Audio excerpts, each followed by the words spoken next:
The new 2020 MacBook Pros are coming out in just about 2 weeks, and in this video I'll be talking about every single detail that we know about all of these new MacBooks that are coming out later on this month. Oh, and don't forget about the iPhone 12 giveaway, full details in the description box down below. So, as most of you are probably aware, back at WWDC 2020, Apple has officially announced that they are moving away from Intel processors and instead they'll be using their own Apple CPUs. This will have a lot of benefits, which I'll be covering in just a second. And while we were making this video, Apple has actually just announced the November event. So this is happening on November the 10th, next Tuesday, as opposed to November the 17th, as we've previously seen reported. The event invite is very interesting, as it not only refers to a One More Thing announcement, but it also looks incredibly similar to the 2007 Apple event invite, which was when the iPhone, the original iPhone, was unveiled, clearly pointing towards a gigantic change coming to the Mac. But how do we actually know that this is a Mac that we're talking about? Well, the event does actually have an AR invite, and when you open this up, it looks to be an animation of opening the lid of a MacBook. And at this event, Apple is expected to announce not one, not two, but actually 3 MacBook models, based on references found in the latest macOS Big Sur beta 11.0.1. The first one is expected to be a brand new 16-inch MacBook Pro based on a bootcamp update that references a 2020 16-inch MacBook Pro. Now, the 16-inch MacBook Pro was released back in November 2019, and the only update that we did get in 2020 was the brand new 5600M graphics option in June, which improved the graphics performance by up to 75% over the highest end 5500M option, giving the 16-inch MacBook Pro similar performance to an actual iMac. Okay, but what upgrades are we expected to get now? Well, CPU-wise, the 9th generation Intel i9 9980HK processor is still the best option really. And that's because Intel did release the 10th generation i9 10980HK earlier this year, but that CPU is basically identical to the 9980, with the only exception being that it's a slightly higher clock speed, turbo clock speed, of 5.3 GHz compared to 5 GHz, but in a form factor like the MacBook Pros, you would never ever see that clock speed anyway. So what about Intel's 11th gen CPUs? Well, at the moment we only have the Y series and the U series. The more powerful 45-watt H series are only expected to be launched in 2021. So the CPU will likely be updated to the 10980HK on the highest end model, but in just the performance improvements, those would be minimal on the CPU side over the 2019 model. So why not ARM? Why are we not getting an Apple Silicon processor on the 16-inch MacBook Pro? Well, Bootcamp does not work on Apple Silicon as of yet, and since the Bootcamp update did reference a 16-inch MacBook Pro 2020, which doesn't yet exist, it looks like this will be an Intel-based machine. Now, GPU-wise, AMD is working on Navi 2/Big Navi for laptops. So ZONEofTECH has found references in macOS Big Sur beta of some brand new AMD GPUs, the Navi 21 as well as the Navi 31.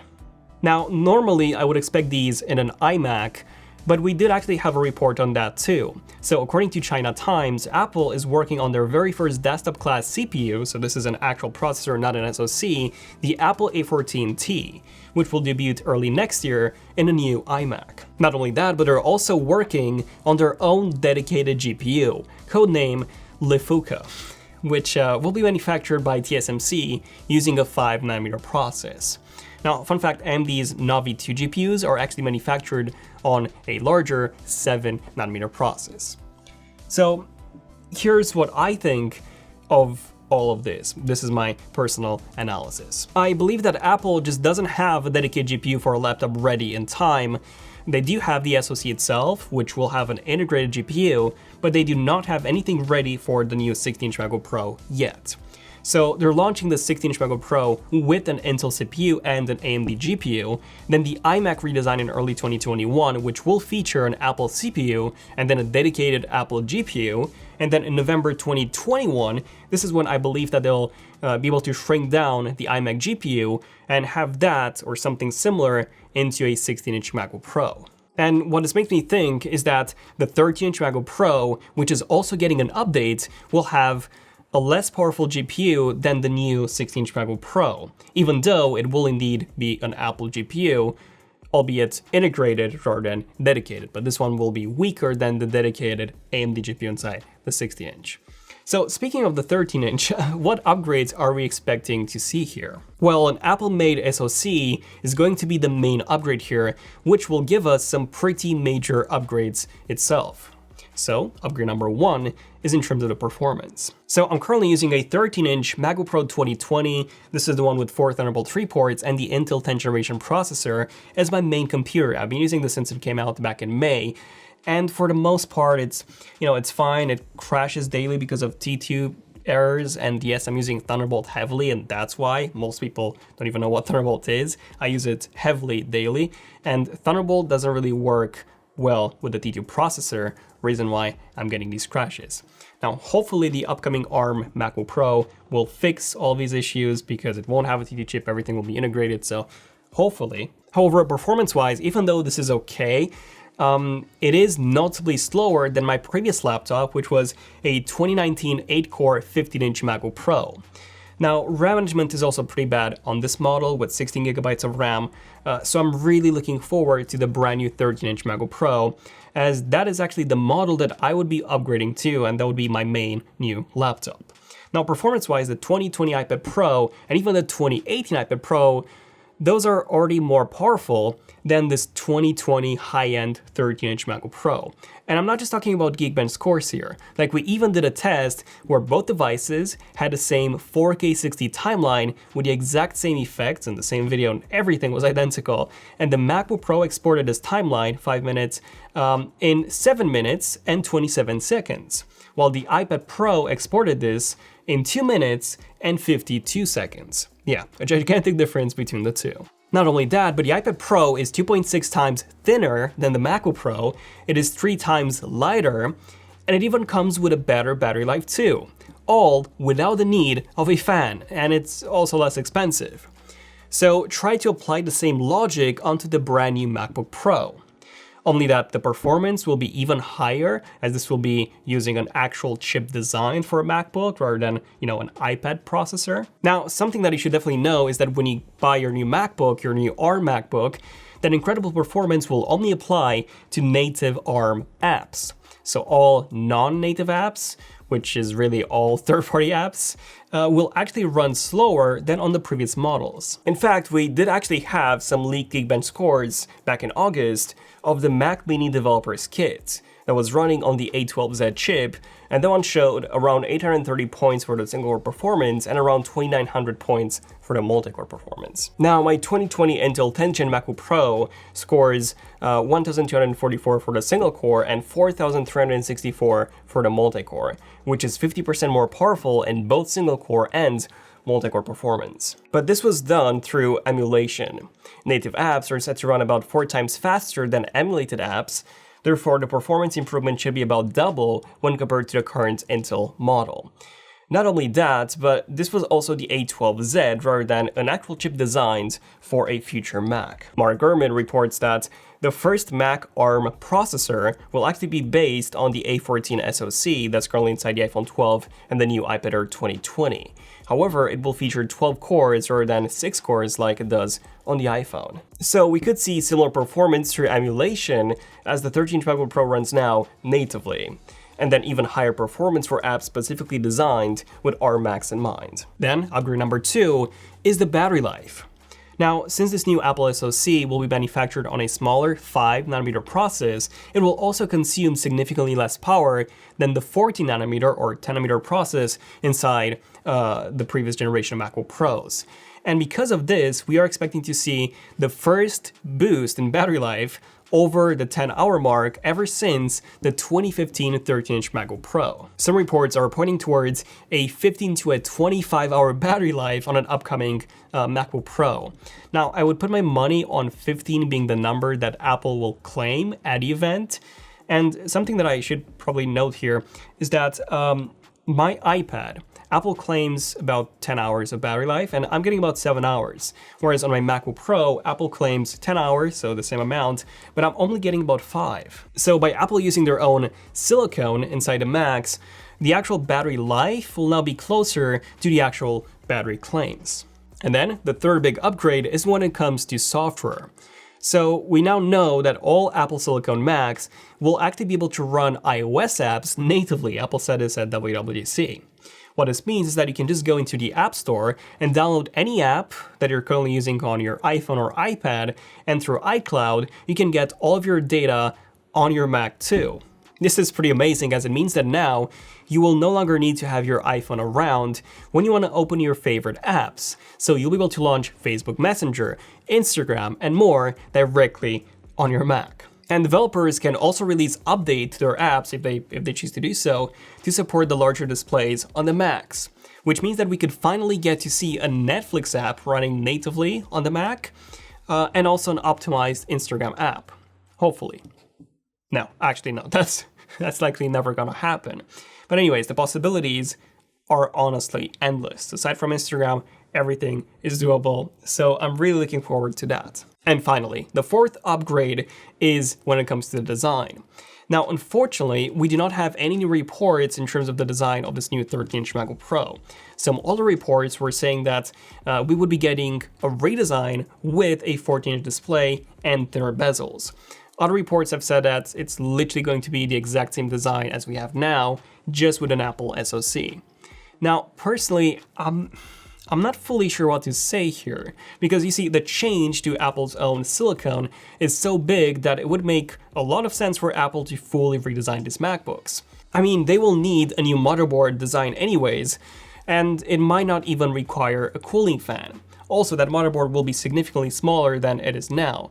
So you might as well just redesign the whole thing from scratch, because the inside will change significantly. So why not change the outside too? Whether or not Apple manages to complete this new redesign in time for the November launch, we do not know.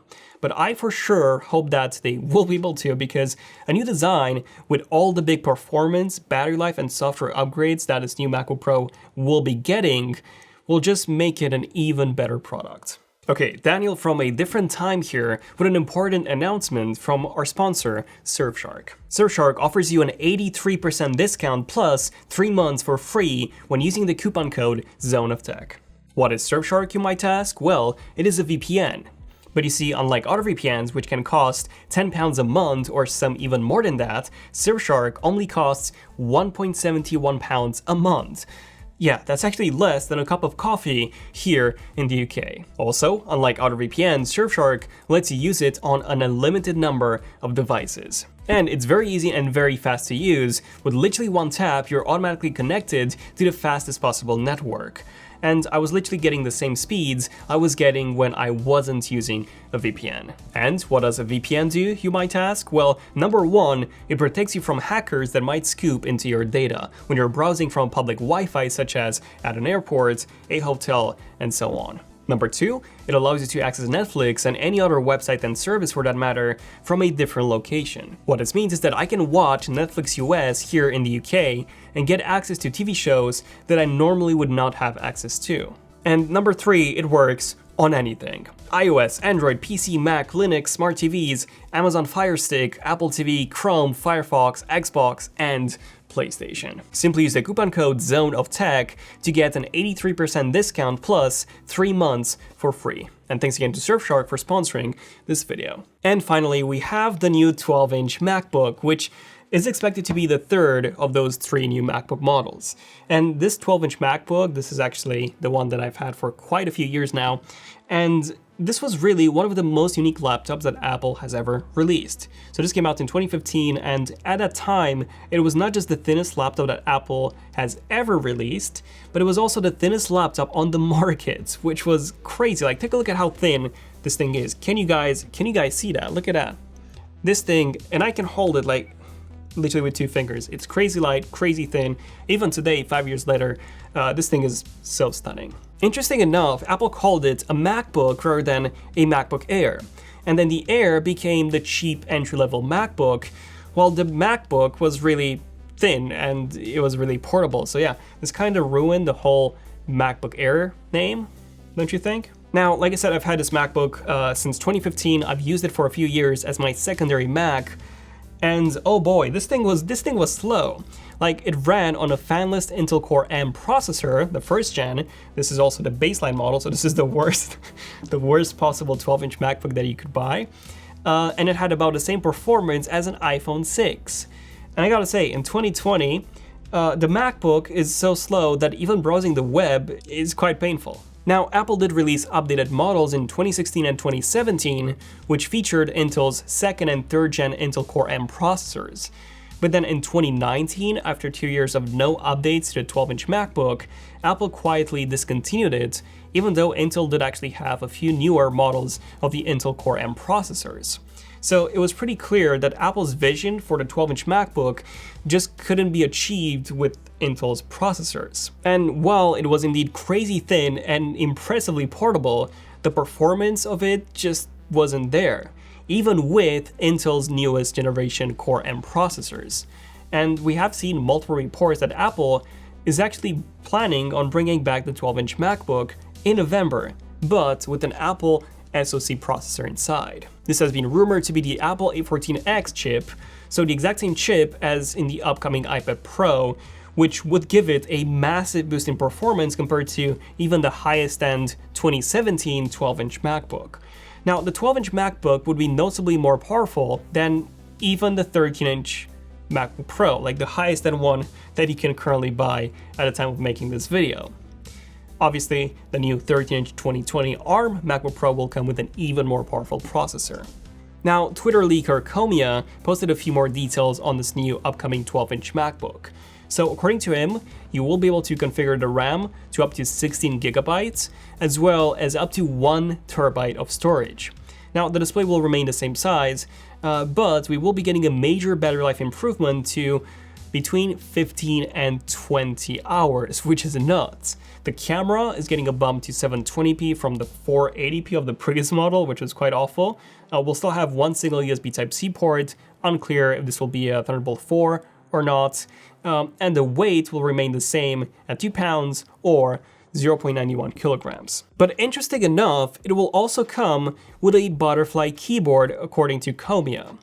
Now, we've also seen this reported a few more times that Apple will be bringing back the butterfly keyboard in the not too distant future. And if there is a Mac that would make a lot of sense to have it, then that will definitely be the 12-inch MacBook. Like, I still have no idea who greenlit the butterfly keyboard in the 2016 MacBook Pros, and then 2017, 2018, and 2019. As you know, that keyboard was clearly designed with that 12-inch MacBook in mind. But regardless, I cannot really say that I'm looking forward to another butterfly keyboard, especially considering that Apple did manage to put in a scissor mechanism in that really thin Magic Keyboard case for the iPad Pros and the new iPad Air. So I do hope that they manage to do the same on the new 12-inch MacBook. But I mean, other than that, I'm extremely excited for all of these new Macs. You know, the MacBook is the device that I use the most on a daily basis, so every small upgrade is actually a huge upgrade for me. And this will be a huge upgrade. So, an even bigger upgrade on my end. But thank you for watching. Let me know in the comments what you guys think about all these new upcoming MacBooks. Don't forget about the iPhone 12 giveaway. Again, full details in the description box down below. Subscribe, hit the bell icon if you want to see more interesting videos such as this one hopefully was, and definitely more MacBook videos when those get released. Become a member by tapping on that join button to support the channel. And other than that, this has been pretty much it. So thank you for watching. This has been ZONEofTECH. I'm Daniel, and I'll see you guys in the next one. ZONEofTECH, signing out. Cheers.